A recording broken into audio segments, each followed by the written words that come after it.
वसुदेव जी महाराज की जो 7 भार्याएं हैं, पौरवी, रोहिणी, भद्रा, मदिरा, रोचना, इला, देवकी, ये पत्नियां हैं, पुत्र नहीं है।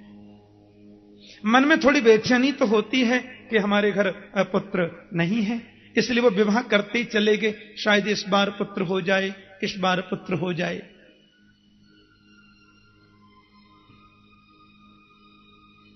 जय श्री कृष्ण। और 7वीं पत्नी देवकी जी के पुत्र हुए। देवकी के प्रथम 6 पुत्रों को दुष्ट कंस ने मार दिया। महारानी देवकी के 7वां जो पुत्र हुआ वो श्री बलराम हैं। इधर रोहिणी माता को जो प्रथम पुत्र हुआ वो भी बलराम हैं। देवकी माता के यहां 8म संतान के रूप में मेरे गोविंद पधारे, पुत्र के रूप में परमात्मा आए। परीक्षित, मथुरा में प्रभु ने अवतार लिया, गोकुल में पलना झूला। सुनो, फिर वृंदावन जाके बड़ी सुंदर पावन लीलाएं की। मथुरा जाकर दुष्टों का संहार किया, कंस का उद्धार किया। द्वारिका जाके सुमधुर पावन लीला की।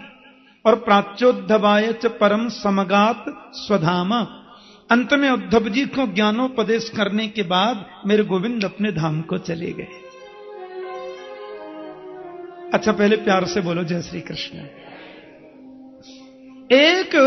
एक मंत्र में पूरी कृष्ण कथा सुना दी और सुखदेव जी मौन हो गए। अब वहां हजारों संत बैठे थे, हजारों तत्वज्ञ मनीषी बैठे थे, कुछ सदगृहस्थ साधक गण भी बैठे थे, योगी जपी तपी सन्यासी भी थे। और 4 दिन से कथा तो बिल्कुल अविश्राम गति से चल रही थी, अबाध गति से चल रही थी। और अब आकर सुखदेव जी ने 1 मिनट में कृष्ण कथा सुनाई और चुप हो गए। अब कथा के बीच में बोलना तो मना है, प्रश्न करने का अधिकार तो केवल परीक्षित को ही मिला था। अब बेचारे संत लोग एक दूसरे को देख के, सुखदेव जी ने कथा कर दी और मौन, चुप हो गए। एक ऋषि ने परीक्षित को इशारा किया, पूछो ना क्या हुआ। राजा परीक्षित ने सुखदेव जी महाराज से प्रार्थना की, गुरु जी हो गई कृष्ण कथा। सुखदेव जी बोले, अभी सुना तो दी। मथुरा में जन्म लिया, गोकुल में ये किया, वृंदावन ये किया, द्वारिका ये किए, फिर मथुरा ये की और चले गए। यानी कि हो गई कृष्ण कथा। बोले सुना तो दी अभी। परीक्षित की आंखों में आंसू आ गए, करुणार्द्र हो गए परीक्षित। बोले गुरुजी आप क्या कहते हैं। वो सूर्य वंश कृष्ण चंद्र वंश आपने सुनाया, मुझे बहुत अच्छा लगा, लेकिन जिस कृष्ण कथा को विस्तार से सुनने के लिए मैंने सारी कथाएं संक्षिप्त सुनी, वो कृष्ण कथा आपने और संक्षिप्त कर दी। मुझे अजीब लगा, अटपटा लगा और अच्छा तो बिल्कुल नहीं लगा। सुनाओ ना महाराज, कि गोविंद के साथ में तो मेरा बहुत संबंध है। पितामहा में समरे मरंजय देवव्रताद्यास्तिरथैस्तिमिंगिलै दुरत्ययं कौरव सैन्य सागरम कृत्वा तरन् वत्सपदं स्मयत्प्लवाः। बड़ी समझने की बात। मेरे बाबा पांडव 5 थे, सेना उनके पास थी 7 अक्षौहिणी। कौरवों की सेना तो एक सागर थी गुरुजी, और कौरवों की 11 अक्षौहिणी सेना रूपी सागर में बड़ी बड़ी तिमिंगिल मछलियां थी। भीष्म पितामह, द्रोणाचार्य, कृपाचार्य, बड़े बड़े दिग्गज अतिरथी वीर। लेकिन मेरे बाबा पांडवों ने श्री कृष्ण के चरण रूपी नौका का जब आश्रय ले लिया, तो कौरवों के सेना रूपी सागर को ऐसे पार कर गए गुरुदेव, जैसे गाय के बछड़े का जो खुर का गड्ढा होता है ना, उसको कोई पार कर ले। वत्स पदम स्मयत् प्लवाः। जो प्रभु मेरे बाबा पांडवों के रक्षक, उनकी कथा संक्षिप्त सुनूं, ये नहीं हो सकता। बाबा की बात छोड़िए, मैं तो अपनी बात कहते हैं कि द्रोण्यस्त्र विप्लुष्टमिदं मदंगम संतान बीजम कुरु पांडवानाम जुगोप कुक्षिम गत आत्मचक्रो मातुश्च मे यः शरणं गताया। कौरव और पांडवों के वंश को आगे चलाने का बीज बचा था मैं, और 9 मास पूर्ण कर रहा था मातृगर्भ में। तो अश्वत्थामा जी ने मुझे गर्भ में ही नष्ट करने का प्रयास किया, ब्रह्मास्त्र चलाया। हमारी मातुश्री रोती रोती गोविंद की शरण में जब आई तो प्रभु ने सूक्ष्म रूप लिया और मातृगर्भ में प्रकट हो गए, मेरी प्राण रक्षा कर दी। अच्छा, यहां परीक्षित बोलते हैं जुगोप कुक्षिम गत आत्मचक्रो,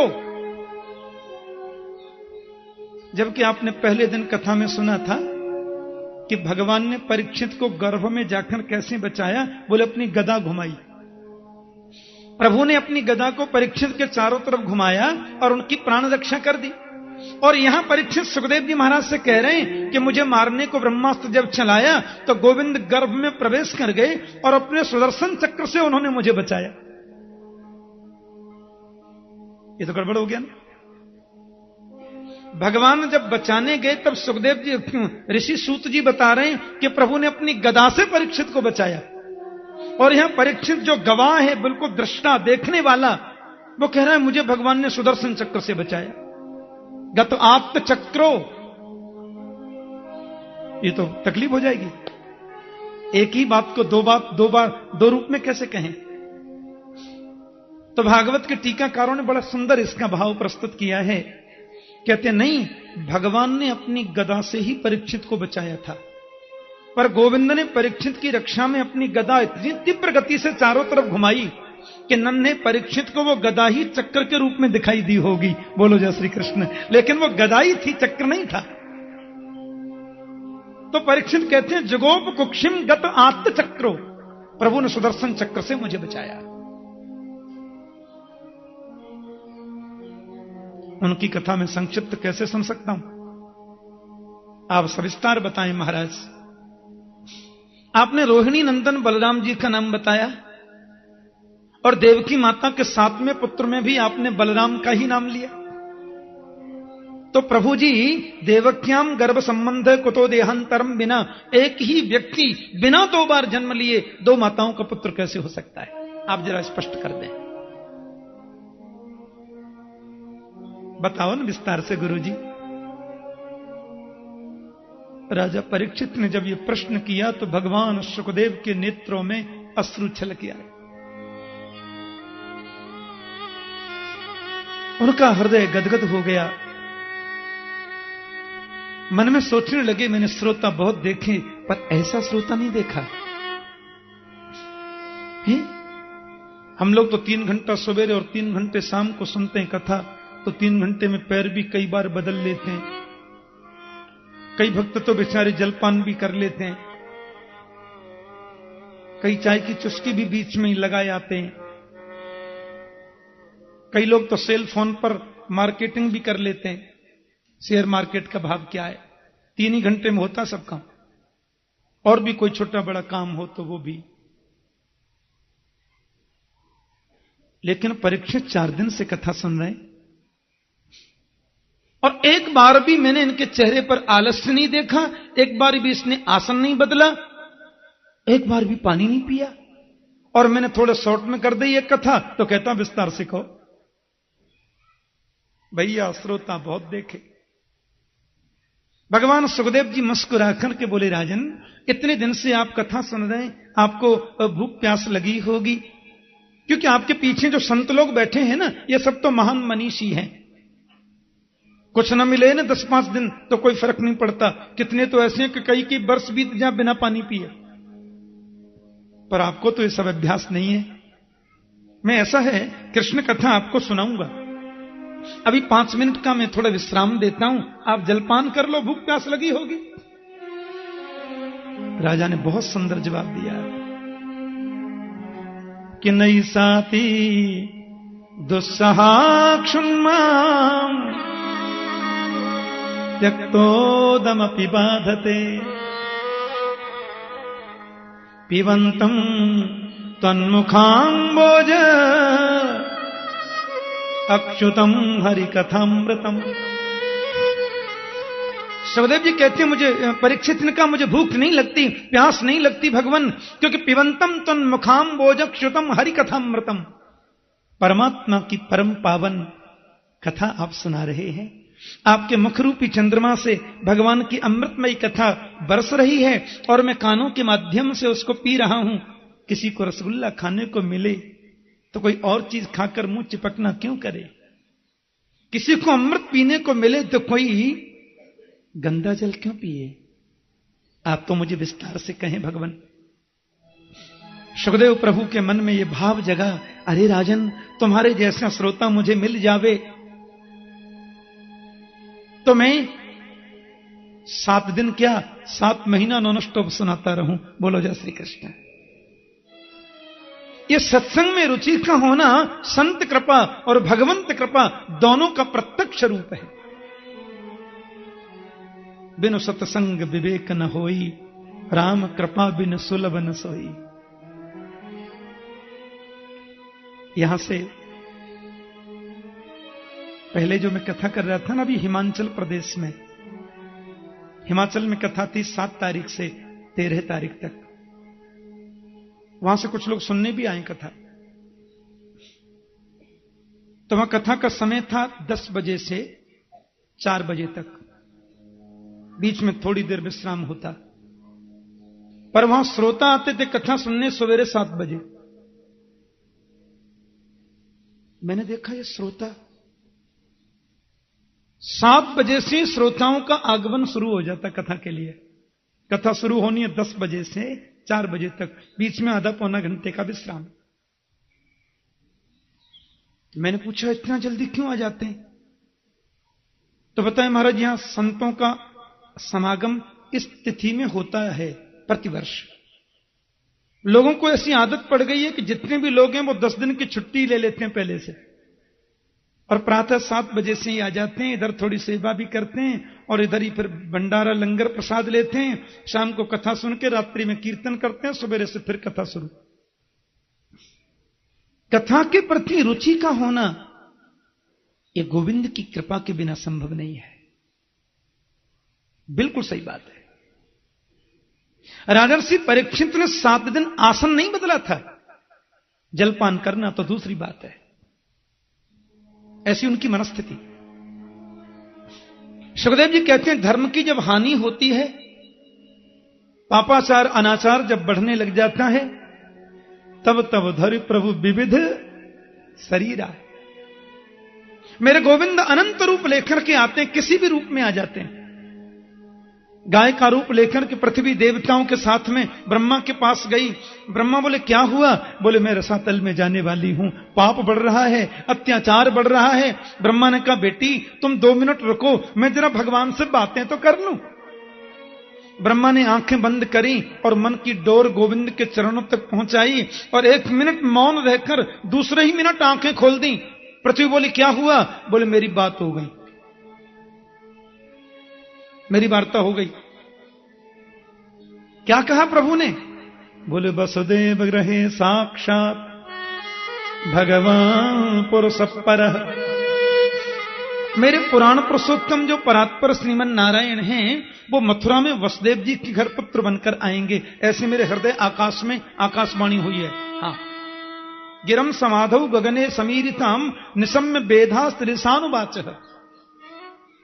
और भगवान की जो माया है ना, विष्णु और माया भगवती जजा सम्मोहितम जगत, वो भगवती माया मालूम है, माया भी यशोदा के यहां गोकुल में पुत्री बनकर आएगी।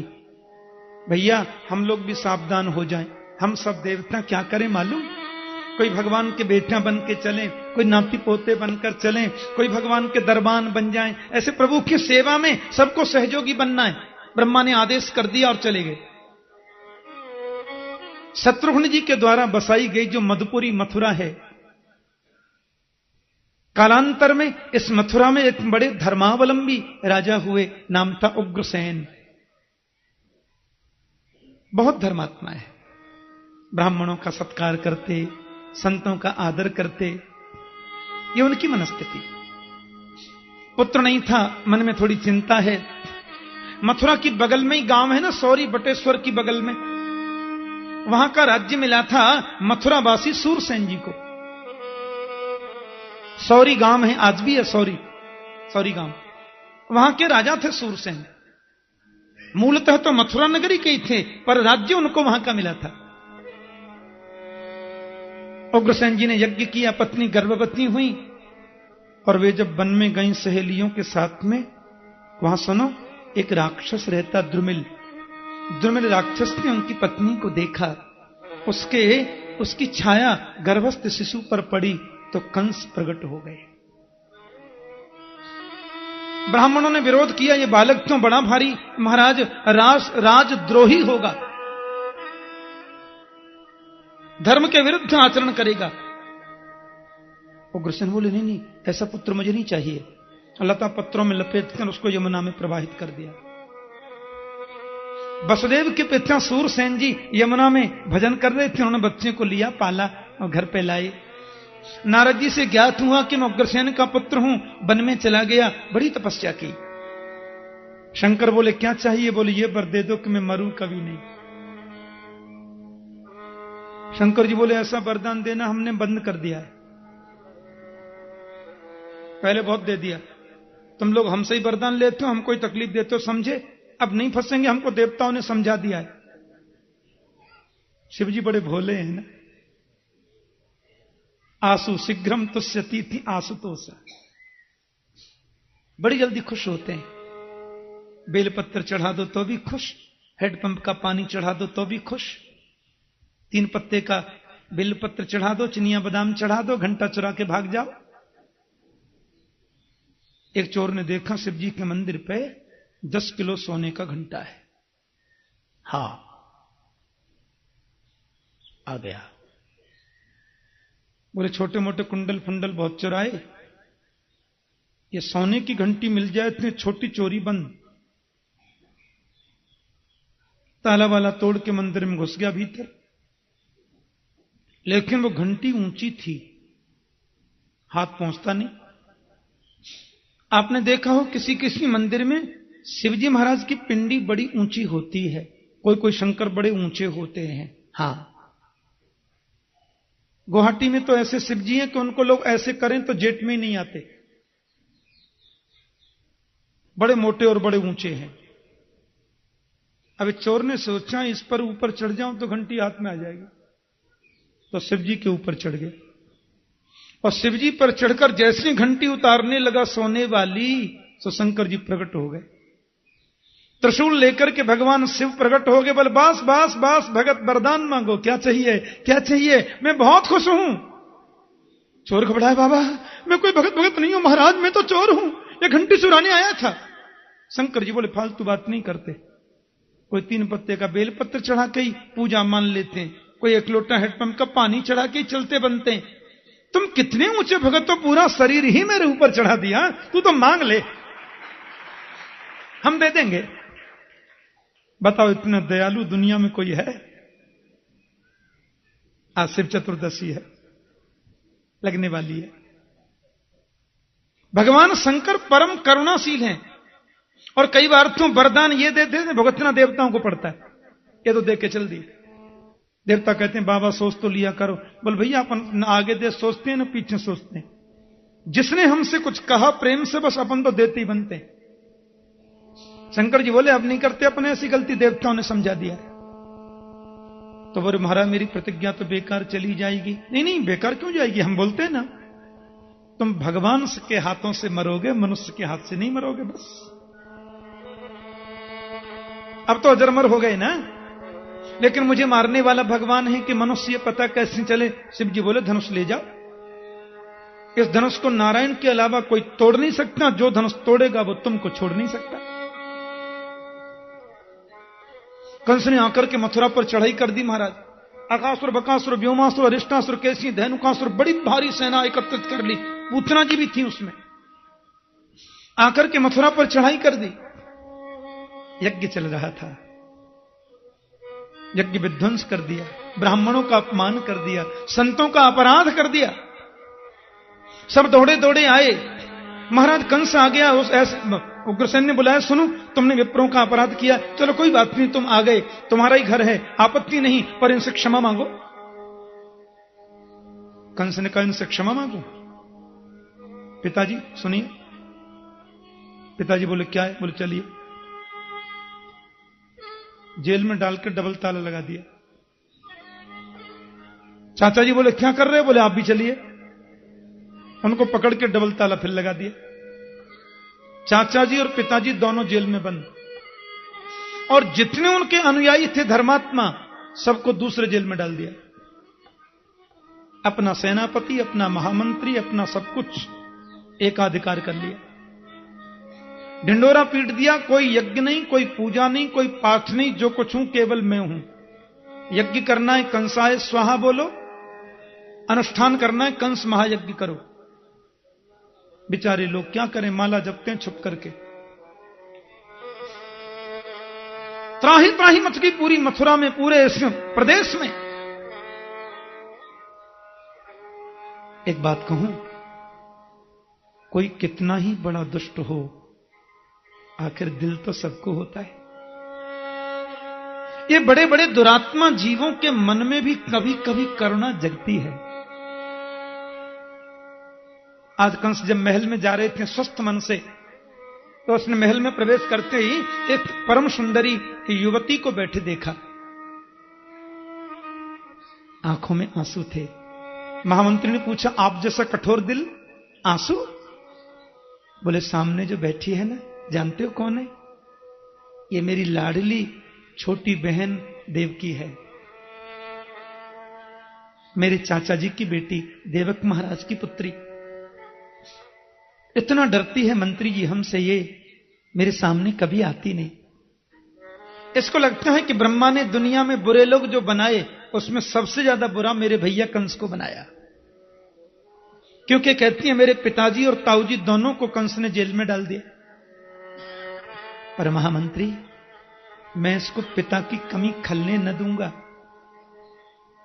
बड़ी धूमधाम से बहन का विवाह करूंगा। वसुदेव जी के साथ में देवकी जी का विवाह कर दिया। ये सातवीं पत्नी है। और महारानी देवकी जब उनकी भारजा के रूप में पाणी ग्रहण हो गया, देवक महाराज और उग्रसेन जी भी जेल से पधारे। महाराज देवक ने कितना बड़ा दहेज दिया, भागवत में बड़ा वर्णन है। कितने हाथी, कितने घोड़ा, कितने गाड़ी भर के गहना। कंस ने और मिलाए, क्योंकि मेरा यश बढ़े। वसुदेव देवकी को विदा करने जा रहा है, स्वयं रथ को चला रहा है। एक बात बताऊं, देवताओं का और माताओं का स्वभाव एक जैसा होता है। हमारी बहनें भी मन में किसी बात को छुपा नहीं पाती, तो देवता भी छुपा सकते नहीं। हां, एक जैसी प्रवृत्ति है, इसलिए देवता भी इनको प्रणाम करते हैं।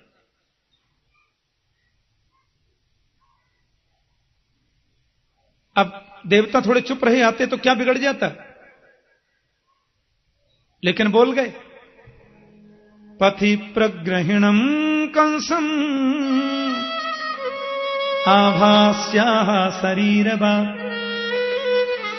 अस्यास्त्वामष्टमो गर्भो हंतायाम बहसे बुध। देवता कहते हैं, अरे कंस, जिस बहन देवकी को विदा करने जा रहा है, इसका अष्टम गर्भ तेरा काल होगा। आठवीं बेटी काल होगी नहीं कहा, बेटा काल होगा नहीं कहा, अस्यास्त्वाम अष्टमो गर्भो, इसका अष्टम गर्भ तेरा काल होगा। और शरीर को आत्मा मानने की गलती जो करते हैं ना, वो अपने शरीर की सुरक्षा के लिए बड़े से बड़ा कुत्सित कार्य भी हंस के कर लेते हैं। 2 मिनट पहले जिसके प्रति पुत्री जैसा भाव है, उसी बहन के सिर के केस पकड़कर नीचे खींच लिया और मन में सोचा, मेरे काल को जन्म देने वाली देवकी को जिंदा ही न छोड़ूंगा, तो काल पैदा कहां से होगा। तलवार लेकर मारने दौड़ा, वसुदेव जी ने हाथ पकड़ा और कुछ पंक्तियां बड़ी सुंदर कही हैं वसुदेव ने, सुनने लायक है। कि श्लाघनीय गुण शौरेर भवान भोजयसस्करः स कथं भगिनीं हन्या स्त्रियमुद्वाह पर्वणि। आप जैसा मनीषी, आप जैसा विद्वान, आप जैसा महान अतिरथी वीर अबला नारी पर तलवार से वार करे शोभा नहीं देता है। क्योंकि नारी तो अवध्या है, नारी तो पूजनीय है, उसमें भी छोटी बहन जिसका कन्यादान अपने हाथों से किया, जिसके हाथ में कलावा बंधा है विवाह का, आप जैसा वीर उसको मारे ये शोभा नहीं देता। ये बिल्कुल अच्छा नहीं लगता। कंस ने कहा आपने सुना नहीं इसका, अब पुत्र मेरा काल होगा। तो वसुदेव जी बोले काल से बचोगे कहां, क्योंकि मृत्युर्जन्मवतां वीर देहे न सहजायते अद्यवाब्द सतां तिर्वा मृत्युर्वै प्राणिनां ध्रुव। राजन, जन्म जिसने लिया है तो हमारे साथ में हमारी मौत भी जन्म लेती है। और अद्यवाब्द सतां तिर्वा मृत्युर्वै प्राणिनां ध्रुव। आज कल परसों 1000 वर्ष बाद भी मरना तो सबको पड़ेगा। प्रश्न जीने का नहीं है, प्रश्न मरने का नहीं है। प्रश्न यह है कि जितने दिन अपन जीते हैं उतने दिन करते क्या है। आज इस राष्ट्र की दुर्गति का मूल कारण यदि कोई है तो केवल यही है कि हमने जन्म तिथि और मरण तिथि को याद कर लिया, बीच वाला सब भूल गए। जन्म तिथि पर गए फोटोग्राफर लेके, माला चढ़ाई, फूल चढ़ाया, चले आए। मरण तिथि आई तो फूल चढ़ाया, 2 मिनट मौन बैठ गए, चले आए। लेकिन जिसको फूल माला हमने चढ़ाई है, पुष्प अर्पित किए हैं, उस महापुरुष ने जीवन में किया क्या, वो 1% भी अपने जीवन में हम नहीं उतारते। वास्तविक श्रद्धांजलि तो तभी होती है जब उस महापुरुष के आदर्श को हम अपने जीवन का आदर्श बनाएं, जो हम नहीं करते। स्वामी विवेकानंद जी महाराज का कौन सी तिथि में जन्म हुआ, किस तिथि में उनका ब्रह्मलीन हो गए, ये भारत के अधिकांश लोग नहीं जानते, क्योंकि जरूरी भी नहीं है। लेकिन उन्होंने जीवन में आध्यात्मिक चेतना कैसे जगाई लोगों में, पूरे विश्व में राष्ट्रगुरु के रूप में भारत को पुनः प्रतिष्ठित कैसे करने का प्रयास किया, यह दुनिया जानती है। आध्यात्मिक जगत में कैसी क्रांति की श्री विवेकानंद जी महाराज ने, उसको लोग याद करते हैं। तुम्हारे चरित्र पर कलंक लग जाएगा, हां बड़ा वीर बनता था, बहन को मार दिया। फिर तुम्हें देवकी से कोई भय नहीं है, तुम्हें देवकी के पुत्रों से तो भय है। निहस्यास्ते भयम सौम्य यद्भागाः शरीरिणी पुत्रान् समर्पयिष्येस्या यतस्ते भयमुत्थितम्। देवकी के गर्भ से जितने पुत्र जन्म लेंगे मैं सब तुमको जन्म लेते ही देता जाऊंगा, पर इसको छोड़ दो। वसुदेव ने सोचा इस समय सबसे बड़ी प्राथमिकता है देवकी को बचाना। जो बोला सब हां करता गया। 8 बेटा नहीं हो जाए, जेल में रहना पड़ेगा, मंजूर है साहब। और महारानी देवकी ने प्रथम पुत्र को जन्म दिया जिसका नाम है कीर्तिमान। कीर्तिमंतम प्रथमजम कंसाया नुकुदुंदुभि। कंस ने उसको मार दिया। गर्ग संहितादि में तो कुछ संकेत मिलता है कि एक बार तो कंस ने छोड़ दिया था, पर नारद जी ने 1 से 8 और 8 से 1 सब एक ही बता दिया, तो उसने मार दिया। फिर दूसरा बालक भी मार दिया, तीसरा भी मार दिया, चौथा, 5वां, 6वां भी मार दिया। अब देवकी माता के गर्भ में 7वां बालक आ रहा है। बोलो जय श्री कृष्ण। वर प्रभु ने योग माया को बुलाया और कहा, देवी, देवकी के गर्भ में जो 7वां बालक है वो मेरे शेष जी हैं। राम अवतार में जो छोटे भाई लक्ष्मण जी थे ना, वही कृष्ण अवतार में बड़े भाई बलराम बन के आ रहे हैं।